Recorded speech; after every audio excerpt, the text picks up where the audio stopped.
শুধুমাত্র medical agent মইটি চ্যানেলে। রাত 9টায় আসবে গল্পের ধারা, রহস্য, প্রেম আর হাসির খেলা সারা। এই গল্পটি সম্পূর্ণভাবে প্রাপ্তবয়স্কদের গল্প। গল্পটা প্রথম থেকে শেষ অবধি শুনুন পুরোটা। ভালো লাগলে লাইক, শেয়ার আর সাবস্ক্রাইব করে দেবেন। প্লাতা নদীর ধারে, রবি ও ক্যাম্পোর প্রণয় কথা। রচনায় রঞ্জন বন্দ্যোপাধ্যায়। আজ 8ম পর্ব, নীরব বিদায়। গল্প পাঠে জয়দীপ মণ্ডল।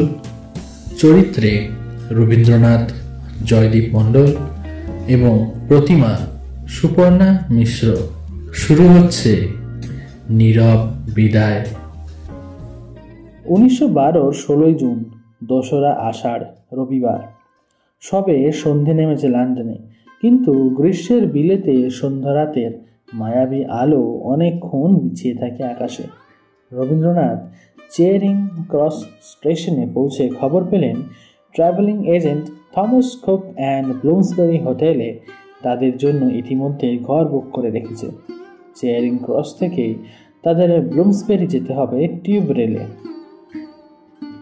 আগে কখনো পাতাল রেল চড়েননি রবীন্দ্রনাথ। তার দলের কারোরই নেই পাতাল রেলের অভিজ্ঞতা। মাটির তলায় সুড়ঙ্গ রেলপথে এই তাদের প্রথম অভিযান। সবাই বেশ উত্তেজিত, সঙ্গে মালপত্র কম নয়। এত সব সামলে পাতাল রেলে ওঠাটা হয়তো খুব সহজ হবে না, ভাবলেন রবীন্দ্রনাথ। মালপত্র সামলানোর ভার রথীন্দ্রের ওপর। তিনি সব কটি সুটকেসকে একত্রে জড়ো করেছেন। ট্রেন এলেই আগে বাবামশাই আর প্রতিমাকে তুলে দেবেন। তারপর সুটকেসগুলো নিয়ে তিনি ট্রেনে উঠবেন, আর সাথে উঠবেন সোমেন্দ্রচন্দ্র।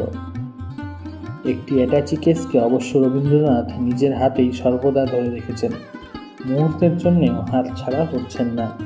এরই মধ্যে আছে রবীন্দ্রনাথের সেই খাতা, যার পাতায় পাতায় তার ইংরেজি অনুবাদের পাণ্ডুলিপি। ব্লুমসবেরি হোটেলে পৌঁছেই রবীন্দ্রনাথ বুঝলেন এই হোটেলে বেশি দিন থাকার সামর্থ্য তার নেই। বৌমা, এখানে শুধু 2-1 দিনের আশ্রয় নেওয়া যেতে পারে, তবে তার বেশি নয়। এ তো দেখছি বিরাট খরচের ব্যাপার, সে সাধ্য আমাদের নেই। তাছাড়া আমরা হোটেল চারি জীব নই, কাল থেকে একটা বাসার খোঁজ করতে হবে, বললেন রবীন্দ্রনাথ। প্রতিমা রবীন্দ্রনাথের সঙ্গে একমত, বললেন, শহর থেকে একটু দূরে নিরিবিলি স্বাস্থ্যকর কোনো জায়গায় বাড়ি ভাড়া করলে পারলে খুব ভালো হয়। আপনার শরীরটা তাহলে তাড়াতাড়ি সেরে উঠবে। প্রতিমার কথায় উৎসাহ পেলেন রবীন্দ্রনাথ, বললেন, ভালো হতো যদি ওয়েলসের কোনো স্বাস্থ্যকর সুন্দর জায়গায় কিছুদিন কাটাতে পারতাম। অনেকদিন ধরে এই জায়গাটা আমায় টানছে। তবে সে তো পরের কথা। প্রতিমা, সবচেয়ে জরুরি কাজটা হলো কালকেই আমার তর্জমাগুলিকে রোটেনস্টাইনকে দেখানো। ওর মতামতটা জানা আমার খুবই প্রয়োজন। যতক্ষণ না সেটা জানছি আমার মন শান্তি পাবে না বৌমা। সারা রাত ভালো ঘুম হলো না রবীন্দ্রনাথের।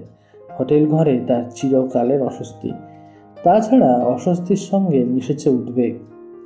রোটেনস্টাইন যদি বলেন তেমন জুৎসই হয়নি বা তার অনুবাদ, নিজের ইংরেজিতে কি এতটুকু ভরসা নেই তার? কিংবা কবিতাগুলির ভাব ও বক্তব্য যদি ভালো না লাগে রোটেনস্টাইনের? রবীন্দ্রনাথ ইংরেজি গীতাঞ্জলির নাম দিয়েছেন সং অফারিংস। অনুবাদে কি ধরা দিয়েছে এইসব ছোট ছোট লিরিক্সের অন্তরের বার্তা? যদি ভালো লাগে রোটেনস্টাইনের, তাহলে নিশ্চয়ই আরও কয়েকজনকে দেখাবেন ইংরেজি গীতাঞ্জলির পাণ্ডুলিপিটি। তাঁদেরই বা কেমন লাগবে? উদ্বেগ অনিশ্চয়তার মধ্যে প্রায় সমস্ত রাতই না ঘুমিয়ে কাটালেন রবীন্দ্রনাথ। পরের দিন সকালেই রোটেনস্টাইনের বাড়ি যাওয়ার জন্য রবীন্দ্রনাথ তৈরি।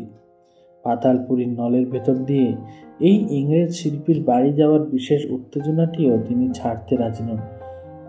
ইচ্ছে করলেই গাড়িতে যেতে পারেন, কিন্তু টিউব রেলেই যাবেন তিনি। বাড়ি থেকে বেরোবার মুখে রবীন্দ্রনাথ ডাক দিলেন রথিকে। একটা চিঠা সঙ্গে নিতে বলিসনি যেন, গীতাঞ্জলির পাণ্ডুলিপিটা ওটার মধ্যেই রেখেছি। অ্যাটাচি বজ্রপাত ঘটল রবীন্দ্রনাথের মাথায়। সেটা কোথায়? তন্ন তন্ন করে সারা বাড়ি খোঁজা হলো, কোথাও নেই অ্যাটাচিটা। অ্যাটাচিটা হারিয়েছে মানে রবীন্দ্রনাথের এতদিনের পরিশ্রম একেবারে অর্থহীন হয়ে গেল। বিলেতে আসবার আর কোনো মানেই থাকলো না। গীতাঞ্জলির ইংরেজি অনুবাদের পাণ্ডুলিপির কোনো কপি নেই কোথাও। যা গেল তা চিরদিনের জন্যই গেল। রথীন্দ্রনাথের জিম্মাতেই তো রবীন্দ্রনাথ দিয়েছিলেন অ্যাটাচিটা। অ্যাটাচিটা হারিয়ে ফেলে রথীন্দ্রনাথ যে অপরাধ করলেন তার কোনো ক্ষমা নেই। বাবা মশাইকে কীভাবে মুখ দেখাবেন তিনি? রথীন্দ্রনাথ জানেন স্ত্রী প্রতিমাও তার এই অপরাধ ক্ষমা করবেন না কোনোদিনও। রবীন্দ্রনাথের সামনে মাথা নিচু করে দাঁড়ালেন রথীন্দ্রনাথ। মনে হচ্ছে মাটিতে মিশে গিয়েছেন তিনি। তিনি বললেন, বাবা মশাই, এক্ষুনি আমি যাচ্ছি টিউবওয়েলের লস প্রপার্টি অফিসে। হয়তো কাল তাড়াহুড়োর মধ্যেই অ্যাটাচিটা ট্রেনে ফেলে এসেছি। হয়তো লস প্রপার্টির অফিসে। কোনো দরকার নেই, বললেন রবীন্দ্রনাথ। তার কণ্ঠে বেদনার কোনো চিহ্ন নেই, নেই রাগ বা ক্ষোভ।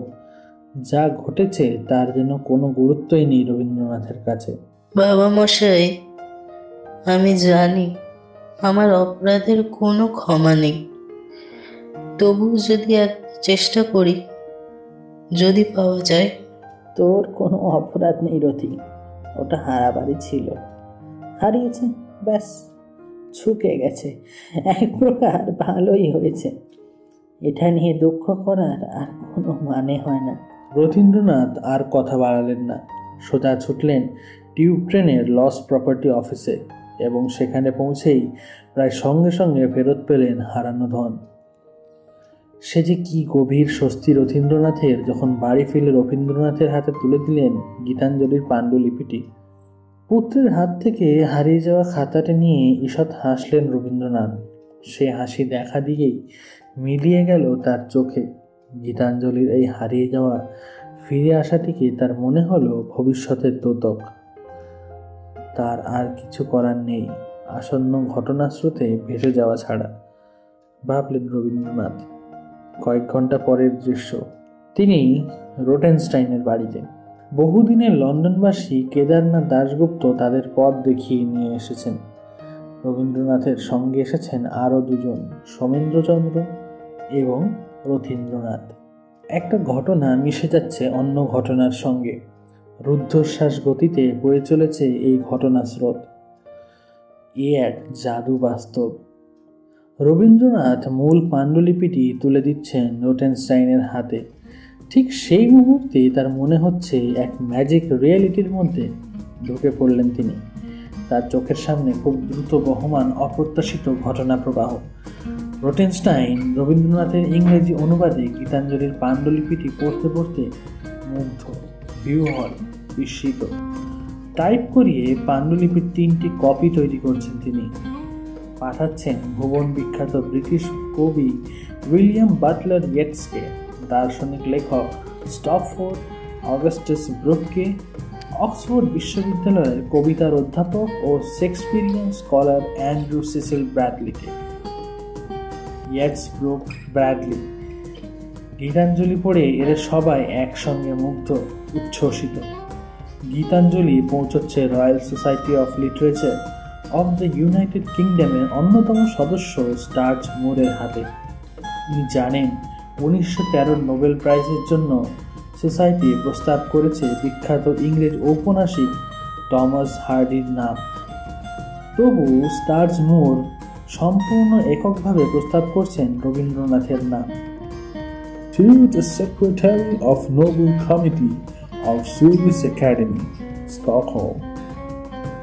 Sir, as a Fellow of the Royal Society of Literature of the United Kingdom, I have the honor to propose the name of Rabindranath Tagore as a person qualified, in my opinion, to be awarded the Nobel Prize in Literature.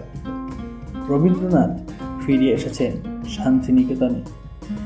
এই মুহূর্তে চলেছেন বিদ্যালয়ের ছাত্রদের সঙ্গে রাস পূর্ণিমার জ্যোৎস্নার কাছেই পারুলডাঙ্গার শালবনের পথে।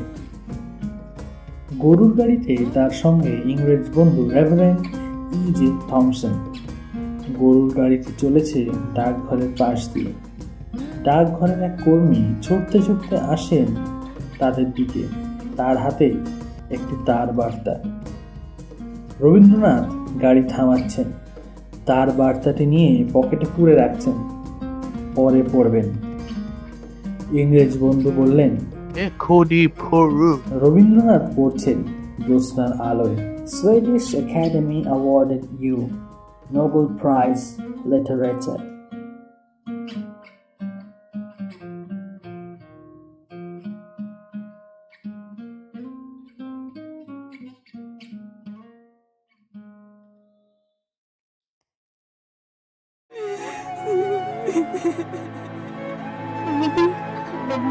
শুধুমাত্র মেডিকেল এজেন্ট বইটি চ্যানেলে।